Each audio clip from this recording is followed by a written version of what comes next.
Welcome to Raj news. హైదరాబాద్లో వర్షం దంచి కొడుతుంది. గంట నుంచి కురుస్తున్న భారీ వర్షానికి రోడ్లపై వరద ముంచెత్తుతుంది. ఒకవైపు వాన, మరోవైపు వరద వాహనదారులను అడుగు ముందుకు కదలనేయడం లేదు. పలు చోట్ల టూ వీలర్ వెహికల్స్ వరదలు కొట్టుకుపోయాయి. భారీ చెట్లు నేల కొరిగి పలు వాహనాలు ధ్వంసమయ్యాయి.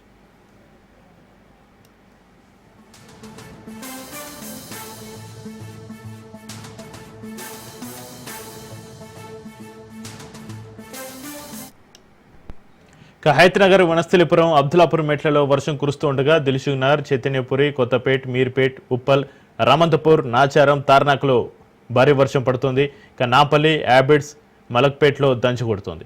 రాష్ట్రంలోని పలు జిల్లాల్లో అక్కడక్కడ వర్షాలు పడుతున్నాయని వాతావరణ శాఖ తెలిపింది. బంగాళాఖాతంలో ఉపరితల ద్రోణి ఆవరించి ఉంది. దీంతో ఇవాళ నుంచి ఉత్తర బంగాళాఖాతంలో అల్పపీడనం ఏర్పడనుంది. ఆ క్రమంలో తెలుగు రాష్ట్రాల్లో వర్షాలు కురుస్తాయని వాతావరణ శాఖ వెల్లడించింది. అలాగే తెలంగాణలో పలు జిల్లాల్లో భారీ వర్షం కురవనుందని సూచించింది.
ఇక హైదరాబాద్లో వర్షం దంచి కొడుతుంది. గంట నుంచి కురుస్తున్న భారీ వర్షానికి రోడ్లపై వరద ముంచెత్తుతుంది. ఒకవైపు వాన, మరోవైపు వరద వాహనదారులను అడుగు ముందుకు కదలనేయడం లేదు. పలు చోట్ల టూ వీలర్ వెహికల్స్ వరదలో కొట్టుకుపోతున్నాయి.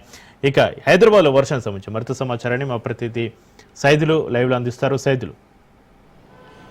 చక్రి, ఉపరితల ఆవర్తనం ద్రోణి కారణంగా తెలంగాణ వ్యాప్తంగా కూడా భారీ వర్షాలు నమోదు అయ్యే అవకాశం కనిపిస్తుంది. ఈ రోజు నుంచి ఈ నెల 8వ తారీఖు వరకు కూడా వర్షాలు కురుస్తాయని చెప్పేసి వాతావరణ శాఖ వెల్లడించింది. అయితే కొన్ని జిల్లాలకు ఆరెంజ్ అలర్ట్ జారీ చేసింది. ముఖ్యంగా ఆయా ఏరియాల్లో మోస్తారు నుంచి భారీ వర్షాలు కురుస్తాయి. సో గంటకి 30 నుంచి 40 కిలోమీటర్ల వేగంతో వీధురుగాలులు కూడా వీచే అవకాశం ఉన్న నేపథ్యంలో కొన్ని జిల్లాలకు, తెలంగాణ రాష్ట్రంలో ఉన్నటువంటి కొన్ని జిల్లాలకు ఎల్లో అలర్ట్ కూడా జారీ చేసింది. అయితే కొద్దిసేపటి క్రితం కురిసిన వర్షానికి హైదరాబాద్ మొత్తం కూడా ఒక్కసారిగా అతలాకుతలం అయిపోయింది. ఎందుకంటే ఆఫీసు పనివేళలు ముగించుకొని అందరూ కూడా బయటికి వెళ్లే సమయంలో వర్షం రావడంతో అందరూ కూడా వాహనదారులు ఒక్కసారిగా రోడ్లపైనే గంటల తరబడి వేచి ఉండాల్సిన పరిస్థితి ఉంది. ఇక ట్రాఫిక్ సమస్య అయితే నిరంతరం హైదరాబాద్లో ఉంటుంది కాబట్టి వర్షం పడిన ప్రతిసారి కూడా ట్రాఫిక్ సమస్య మరింత తీవ్రతం అవుతుంది గ్రేటర్ హైదరాబాద్ పరిధిలో.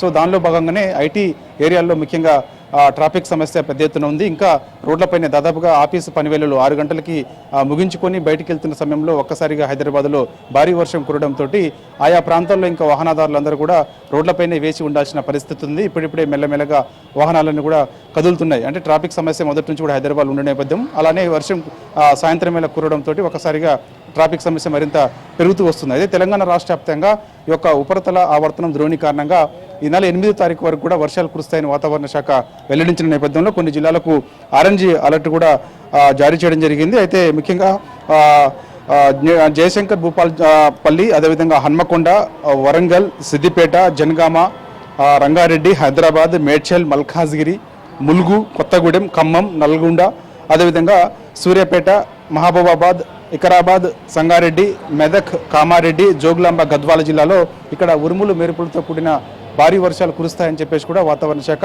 ఆయా జిల్లాలకు ఆరెంజ్ అలర్ట్ కూడా జారీ చేసింది. ఇక మిగిలిన కొన్ని జిల్లాల్లో ముఖ్యంగా 30 నుంచి 40 కిలోమీటర్ల వేగంతో వీధురుగాలు వీచే అవకాశం ఉందని చెప్పేసి కూడా చెప్పారు. అయితే రేపు కొన్ని జిల్లాల్లో భారీ వర్షాలు కురుస్తాయని చెప్పేసి కూడా వాతావరణ శాఖ వెల్లడించింది. అయితే రేపు ముఖ్యంగా భారీ వర్షాలు కురిసే జిల్లాలు ఏ అంటే ముఖ్యంగా జోగులాంబ గద్వాల జిల్లాలో అదేవిధంగా నాగర్ కర్నూలులో భారీ వర్షం కురిసే అవకాశం ఉందని చెప్పేసి కూడా వాతావరణ శాఖ వెల్లడించింది. ఇంకా మిగిలిన కొన్ని ప్రాంతాల్లో మోస్తారు నుంచి భారీ వర్షాలు కూడా ఉండే అవకాశం ఉన్న నేపథ్యంలో ముఖ్యంగా ఆయా ప్రాంతాలలో అంటే ఎప్పుడైతే ఆరెంజ్ అలర్ట్ జారీ చేసిందో ఆయా జిల్లాల్లో ముఖ్యంగా విదురుగాలు కూడా గంటకి 30 నుంచి 40 కిలోమీటర్ల వేగంతో వీచే అవకాశం ఉన్న నేపథ్యంలో కొంత ప్రజలందరూ కూడా అప్రమత్తంగా ఉండాలని చెప్పేసి కూడా వాతావరణ శాఖ వెల్లడించిన నేపథ్యంలో ఎందుకంటే ఆగస్టు మొదటి వారంలో కొంత ఎండల తీవ్రత ఉక్కపోత కొంత ఎదురైంది. సో దాని తర్వాత కొంత ఉపశమనం లభించినట్టు అయిపోయింది అనమాట. ఎందుకంటే మనకి పోయిన నెలలో భారీ వర్షాలు తెలంగాణ రాష్ట్ర వ్యాప్తంగా నమోదైనప్పటికీ కూడా ఆగస్టు మొదటి నెలకు వచ్చేసరికి కొంత వర్షాలు తగ్గుముఖం పట్టి ఎండ తీవ్రత కొంత ఎక్కువైంది. ఆ సమయంలో ఉక్కపోత కూడా ఎక్కువగా అనిపించింది. కానీ ఒక్కసారిగా ఈ రోజు నుంచి వాతావరణంలో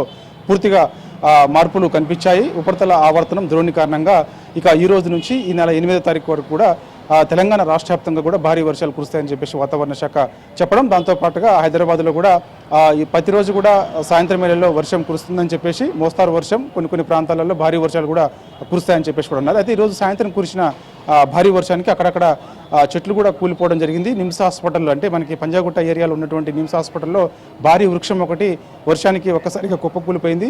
అక్కడ ఉన్నటువంటి వాహనాలపైన పడడంతో కొన్ని వాహనాలు పూర్తిగా అంటే 2 వీలర్స్ అదేవిధంగా 4 వీలర్స్ కూడా దెబ్బతిన్నాయి. సో అందువల్ల భారీ వర్షాలు గత నెల నుంచి కూడా కురుస్తూ వస్తున్నాయి. కాబట్టి ఈ యొక్క నాని ఉన్నటువంటి మట్టి గోడలు ఏవైతే ఉంటాయో వాటి దగ్గర కొంత అప్రమత్తంగా ఉండాలని చెప్పేసి కూడా అధికారులు చెప్తున్నారు. ఆ మట్టి గోడలను కొంత ఇబ్బందికరంగా ఉంటే మాత్రం వెంటనే తొలగించాలని చెప్పేసి కూడా చెప్తున్నారు. ఎందుకంటే వాటి వల్ల ప్రమాదం కూడా తలెత్తే అవకాశం ఉంటుంది కాబట్టి. దాని తర్వాత ఇక గ్రేటర్ హైదరాబాద్ పరిధిలో లోతట్టు ప్రాంతాల్లో కూడా భారీ వర్షానికి ఒక్కసారిగా నీళ్ళన్నీ కూడా డౌన్ ఉండడంతో నిలిచిపోతున్నాయి. కాబట్టి ముఖ్యంగా లోతట్టు ప్రాంతాలన్నీ కూడా పూర్తిగా మునిగిపోతున్నాయి. కాబట్టి కొంత అప్రమత్తంగా ఉండాలని చెప్పేసి కూడా ఉంటున్నారు. వీటితో పాటుగా మ్యాన్హోల్స్ ముఖ్యంగా అంటే మ్యాన్హోల్స్ ఓపెన్ ఉండడం వల్ల కూడా ప్రమాదాలు ప్రతిసారి చోటు చేసుకుంటున్నాయి. కాబట్టి మ్యాన్హోల్స్ కంపల్సరీ మూసివేయాలని చెప్పేసి అంటున్నారు. కానీ ఒకవైపు అధికారులు ఆదేశాలు మ్యాన్హోల్స్ మూసివేయాలని చెప్పేసి ఉన్నప్పటికీ కూడా అక్కడక్కడ మ్యాన్హోల్స్ కొంచెం తెరిచే ఉంటున్నాయి. అంటే అధికారుల నిర్లక్ష్యం కూడా స్పష్టంగా కనిపిస్తుంది. దాని తర్వాత ఇక సమస్య ట్రాఫిక్ సమస్య ప్రధానంగా ఎక్కువగా ఉంటుంది.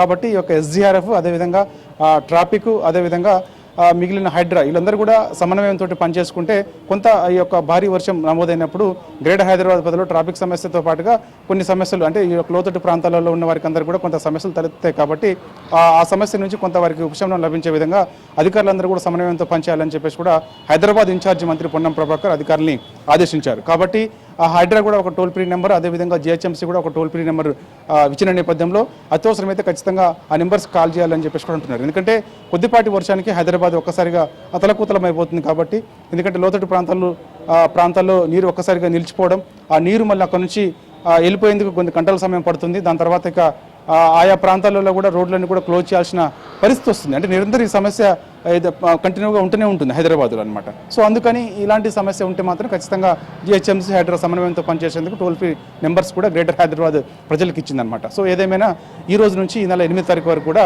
ఉపరితల ఆవర్తనం ద్రోణి కారణంగా హైదరాబాద్తో పాటుగా మిగిలిన తెలంగాణ రాష్ట్ర వ్యాప్తంగా కూడా భారీ వర్షాలు కురుస్తాయి. దాంతోపాటుగా కొన్ని జిల్లాలకు ఆరెంజ్ అలర్ట్ కూడా జారీ చేసింది. కాబట్టి ఆ జిల్లాల్లో కొంత అప్రమత్తంగా ఉండాలని చెప్పేసి కూడా వాతావరణ శాఖ వెల్లడించింది. చక్రి అయితే సైదులు బంగాళాఖాతంలో ఉపరితల ద్రోణి ఆవరించి ఉంది. దీంతో ఇవాటి నుంచి ఉత్తర బంగాళాఖాతంలో అల్పపీడనం ఏర్పడిన నేపథ్యంలో ఈ వర్షపాత ప్రభావం ఎన్ని రోజులు ఉండే అవకాశం ఉంది? వాతావరణ శాఖ అధికారులు ఏమని చెప్తున్నారు? రెడ్ అలర్ట్ ఏ ప్రాంతాలకు జారీ చేశారు?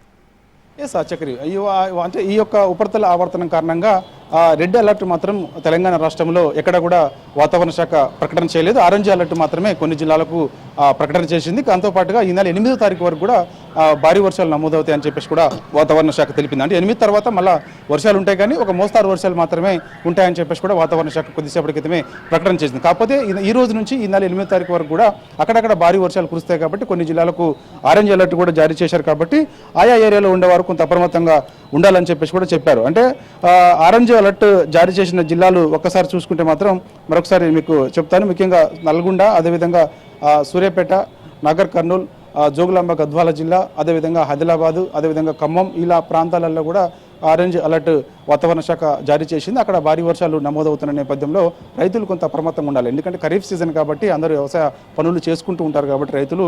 సో అందుకు ఆయా ప్రాంతాల్లో రైతులందరూ కూడా కొంత అప్రమత్తంగా ఉండాలని చెప్పేసి కూడా చెప్తున్నారు. కారణం ఏంటంటే ఈ యొక్క వ్యవసాయ పనులకు వెళ్ళేవారు ఆ సమయంలో ఉరుములు మెరుపులతో కూడిన వర్షాలు వస్తాయి. కాబట్టి సో వీళ్ళందరూ కూడా చెట్ల కిందికి వెళ్ళడం, ఆ సమయంలో ఒక్కసారిగా ఉరుములు మెరుపులు ఉరుముతో కొన్ని చెట్లను ఆకర్షించి హైట్గా ఉన్నటువంటి చెట్లు ఏమంటే హైట్గా ఉన్నటువంటి చెట్లు ఏవైతే ఉన్నాయో అవి తొందరగా ఆ మెరుపులు అంటే ఉరుముల్ని ఆకర్షిస్తాయి కాబట్టి ఆ చెట్టు కిందకి వెళ్ళినప్పుడు ఇలాంటి తరచు ప్రమాదాలు చోటు చేసుకుంటున్నాయి. అంటే మూగజీవాలు కూడా చాలా వరకు చనిపోతున్న పరిస్థితి మనం అందరం చూస్తూనే ఉన్నాం ప్రతిసారి కూడా. అంటే ఒక వర్షం వచ్చినప్పటిసారి కూడా ఈ యొక్క కాపర్లు ఎవరైతే ఉంటారో కాపర్లందరూ కూడా గొర్రె కాపర్లు అంతా కూడా ఆ గొర్రెల కాపర్లందరూ కూడా ఒక్కసారి చెట్టు కిందకి తీసుకెళ్తారు. చెట్టు కిందకి వెళ్ళినప్పుడు ఇలాంటి మెరుపులు అంటే ఉరుములు వచ్చినప్పుడు ఇలాంటి ప్రమాదాలు తరచూ జరుగుతున్నాయి. కాబట్టి అందుకు ఆరెంజ్ అలర్ట్ చేసిన జిల్లాలు ఏవైతే ఉన్నాయో తెలంగాణ రాష్ట్రంలో ఆయా జిల్లాల్లో రైతులు కూడా కొంత అప్రమత్తంగా ఉంటే మంచిదని చెప్పేసి కూడా వాతావరణ శాఖ వెల్లడించింది. సో ఇక ఉపరితల ఆవర్తనం కారణంగా ఈ రోజు నుంచి ఈ నెల 8వ తారీఖు వరకు కూడా భారీ వర్షాలు నమోదవుతాయని చెప్పేసి కూడా వాతావరణ శాఖ కొద్దిసేపటి క్రితమే ప్రకటన చేసింది. ఇక 8 తర్వాత కూడా ఒక మోస్తారు వర్షాలు ఉంటాయని చెప్పి కూడా అంటున్నారు.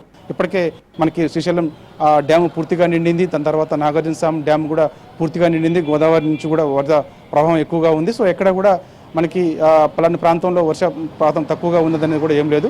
అన్ని జిల్లాల్లో కూడా వర్షపాతం ఈసారి ఎక్కువగా నమోదైంది. దాని తర్వాత నాగార్జునసాగర్ నుంచి ఎడమకాలకు కూడా ఇటు నల్గొండ ఖమ్మం రైతులందరూ కూడా ఎడమకాలకు నీళ్లు ఈ మధ్యకాలంలోనే విడుదల చేశారు. వారందరూ కూడా ఎడమకాలం కింద ఉన్నటువంటి రైతులందరూ కూడా ఇప్పటికే నార్లు పోసుకుని ఉన్నారు. వారందరూ కూడా ఖరీఫ్కి సిద్ధమవుతున్నారు. కాబట్టి కొంత యూరియా కొరత మాత్రమైతే తెలంగాణ రాష్ట్రంలో అసలు స్పష్టంగా కనిపిస్తుంది. యూరియా కొరత మాత్రం తెలంగాణ రాష్ట్రంలో ఉన్నది. సో దానికి సంబంధించి రైతులు కొంత ఆందోళన వ్యక్తం చేస్తున్నారు. కాబట్టి సో ఏదేమైనా సరే వర్షాలు మాత్రం ఈ రోజు నుంచి ఈ నెల 8వ తారీఖు వరకు కూడా తెలంగాణ రాష్ట్రంలో భారీ వర్షాలు నమోదవుతాయని చెప్పేసి కూడా కొద్దిసేపటి క్రితమే వాతావరణ శాఖ వెల్లడించింది. చక్రి అయితే హైదరాబాద్లో చినుకు పడితే చాలు కొన్ని ప్రాంతాల్లో అంటే లోతట్టు ప్రాంతాల్లో కాలనీలు చెరువులను తలపిస్తూ ఉంటాయి. ఇలాంటి ప్రదేశాల్లో ఎలాంటి అవాంఛనీయ సంఘటనలు జరగకుండా అధికారుల యంత్రాంగం ఎలాంటి చర్యలు తీసుకుంటుంది?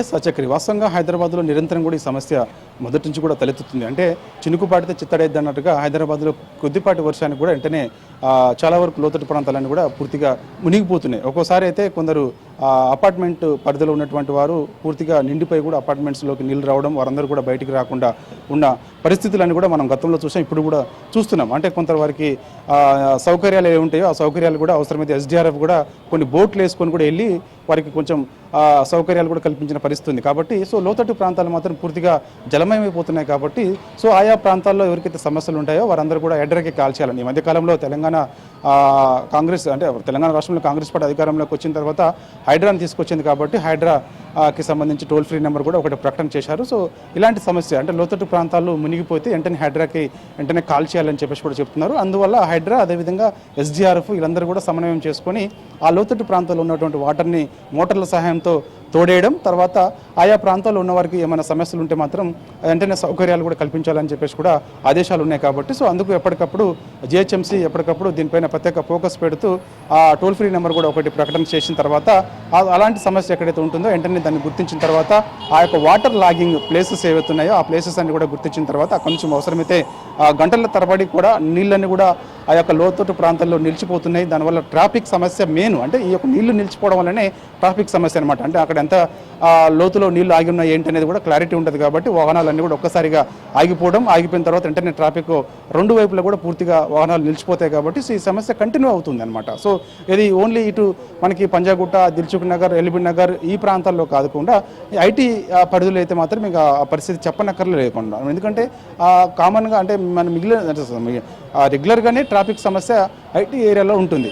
అలాంటిది ఇక చిన్న వర్షానికే ముఖ్యంగా ఐటీ ఏరియాలో అయితే ఇక అసలు ఒక్కసారిగా పని వేళలు ముగించుకొని బయటికి రావాలంటేనే ఇక ఇంటికి వెళ్ళాలంటే మాత్రం వాస్తవంగా ఒక గంట పాటు అంటే మనకి హైటెక్ సిటీ నుంచి ఉప్పల్కి వెళ్ళాలంటే గంట సమయం పడుతుంది రెగ్యులర్గా ట్రాఫిక్ ఉన్నప్పటికి కూడా. కానీ ఇప్పుడు అదే చిన్న వర్షానికి దాదాపుగా 3-4 గంటల సమయం అంటే ఇప్పుడు ఎంత టైం పడుతుందో అర్థం చేసుకోవచ్చు. అంటే చిన్న వర్షానికి ట్రాఫిక్ సమస్య మాత్రం నిరంతరం ఇది హైదరాబాద్లో ఎక్కువగా ఉంటుంది. కాబట్టి సో అందుకు మాత్రం అధికారులందరూ కూడా సమన్వయం చేసుకుంటే వాహనదారులను దాని నుంచి కొంత ఉపశమనం అంటే కలిగించే విధంగా మనం చేయొచ్చు అనమాట. అంటే ఏంటి ఎప్పటికప్పుడు వాతావరణ శాఖ కూడా ఏ ఏరియాలో వర్షం కురుస్తుందని ఏంటి అనేది కూడా ఎప్పటికప్పుడు వాతావరణ శాఖ కూడా చెప్తుంది. కాబట్టి సో అందుకు ఖచ్చితంగా అధికారులందరూ కూడా సమన్వయంతో పనిచేసుకుంటే మాత్రం ఎస్డిఆర్ఎఫ్ కానీ అదేవిధంగా జిహెచ్ఎంసీ కానీ ట్రాఫిక్ వాళ్ళందరూ కూడా సమన్వయంతో పనిచేసుకుంటే కొంత ఉపశమనం మాత్రం వాహనదారులకు ఇవ్వచ్చు. కానీ ఎవరు నిర్లక్ష్యం వహించినా కూడా ట్రాఫిక్ సమస్య మాత్రం అది ఎక్కువగా ఉంటుంది. సో అధికారుల నిర్లక్ష్యం కూడా చాలాసార్లు కనిపిస్తుంది. చాలా సందర్భంలో కూడా అధికారుల నిర్లక్ష్యం కనిపిస్తుంది. ఇప్పుడు కూడా నిర్లక్ష్యం ఉన్నారు.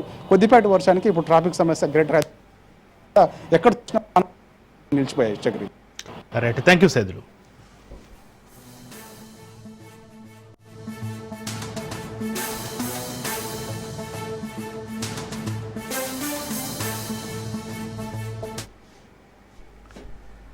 బీఆర్ఎస్ కు భారీ షాక్ తగిలింది. బీఆర్ఎస్ పార్టీకి అచ్చంపేట మాజీ ఎమ్మెల్యే గువ్వల బాలరాజు రాజీనామా చేశారు. ఈ మేరకు రాజీనామా లేఖను ఆ పార్టీ అధినేత మాజీ సీఎం కేసీఆర్ కు పంపారు.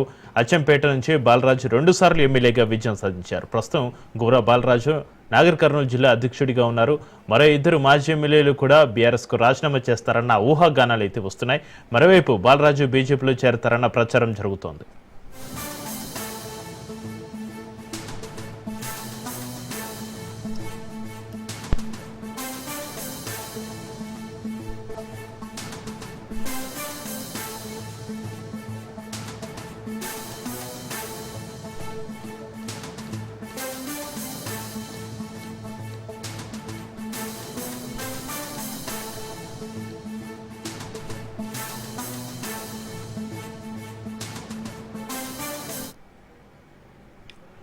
బ్రేక్ ని చూస్తున్నా. బీఆర్ఎస్ కు భారీ షాక్ తగిలింది. బీఆర్ఎస్ పార్టీకి అచ్చంపేట మాజీ ఎమ్మెల్యే గువ్వల బాలరాజు రాజీనామా చేశారు. ఈ మేరకు రాజీనామా లేఖను ఆ పార్టీ అధినేత మాజీ సీఎం కేసీఆర్ కు పంపారు. అచ్చంపేట నుంచి బాలరాజు 2 సార్లు ఎమ్మెల్యేగా విజయం సాధించారు. ప్రస్తుతం గువ్వల బాలరాజు నాగర్ కర్నూలు జిల్లా అధ్యక్షుడిగా ఉన్నారు. మరో 2 మాజీ ఎమ్మెల్యేలు కూడా బీఆర్ఎస్ కు రాజీనామా చేస్తారన్న ఊహాగానాలు వినిపిస్తున్నాయి. మరోవైపు బాలరాజు బీజేపీలో చేరతారన్న ప్రచారం జరుగుతోంది.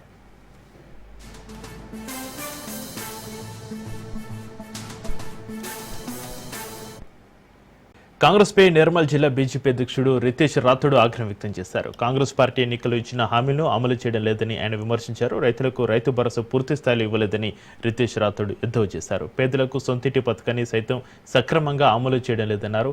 పథకాలు పూర్తి స్థాయిలో అమలు చేయకుండా జనహిత పాదయాత్రలు ఎలా చేపడతారని కాంగ్రెస్ నాయకులను రితేష్ రాథోడ్ ప్రశ్నించారు.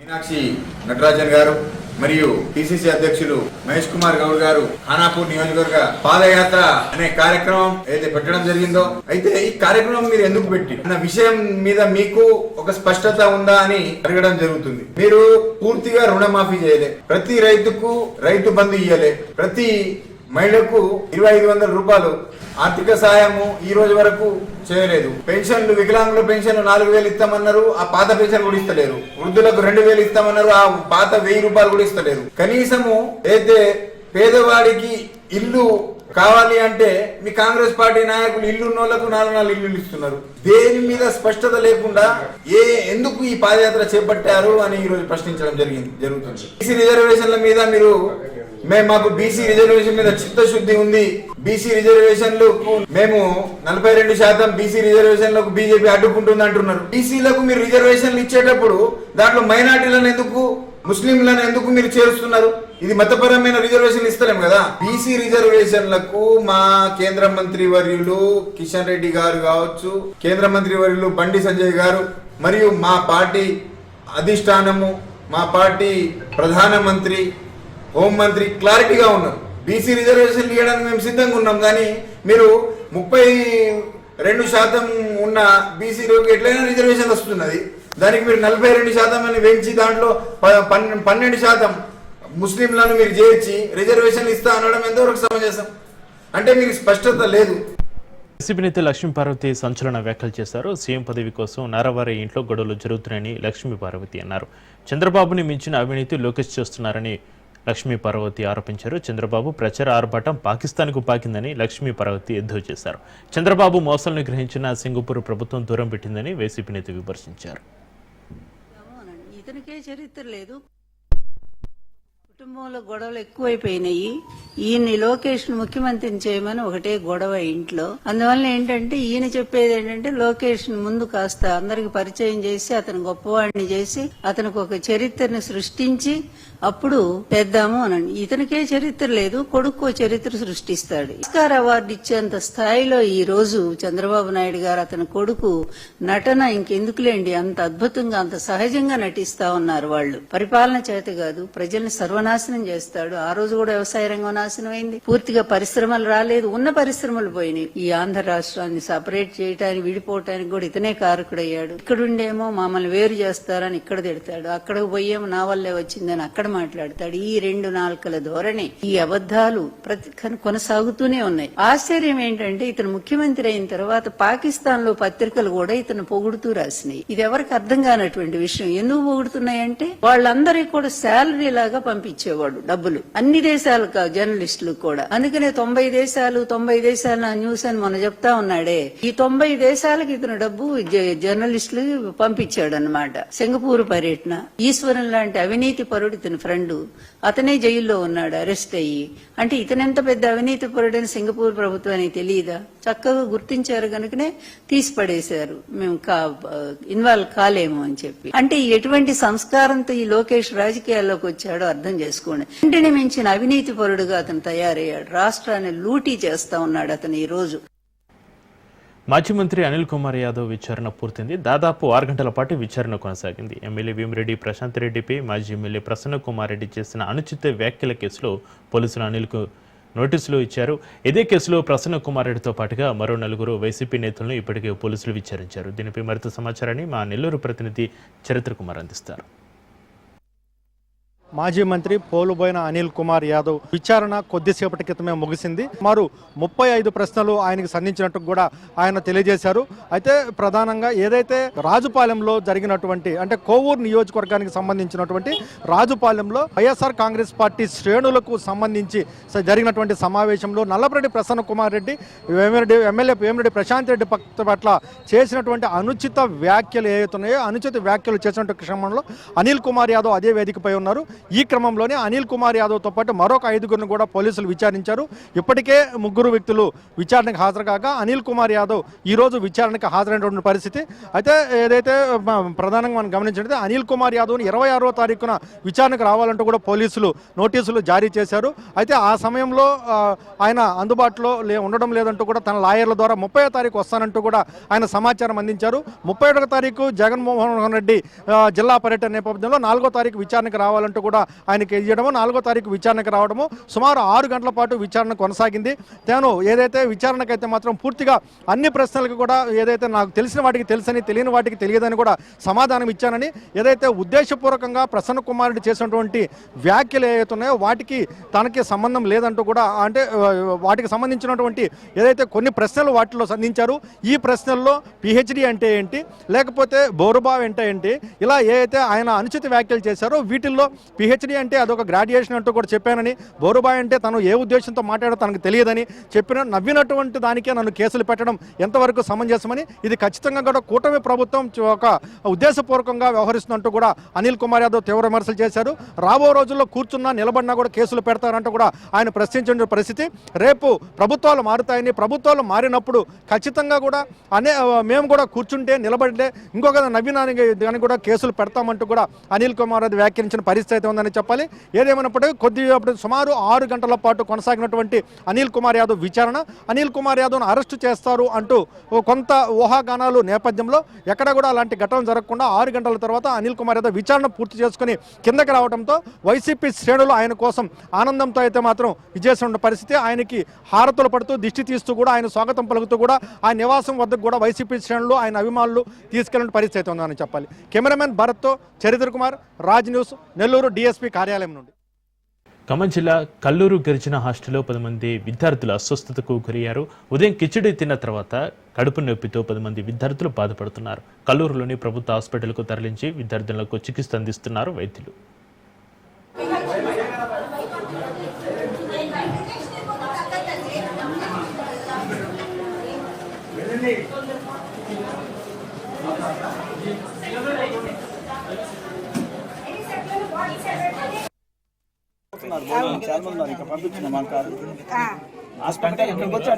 బయట పడేసిన తర్వాత 12 అయిన తర్వాత కూడా అది మెత్తగా కాలేదు, అది ఉడకలేదు కాబట్టి తెలుసుకోవట్లే.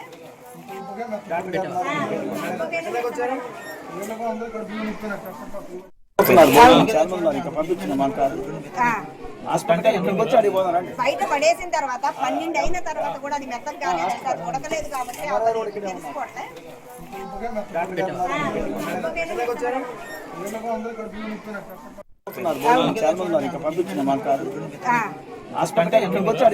బయట పడేసిన తర్వాత 12 అయిన తర్వాత కూడా అది మెత్తగా కాలేదు, అది ఉడకలేదు కాబట్టి తెలుసుకోవట్లే.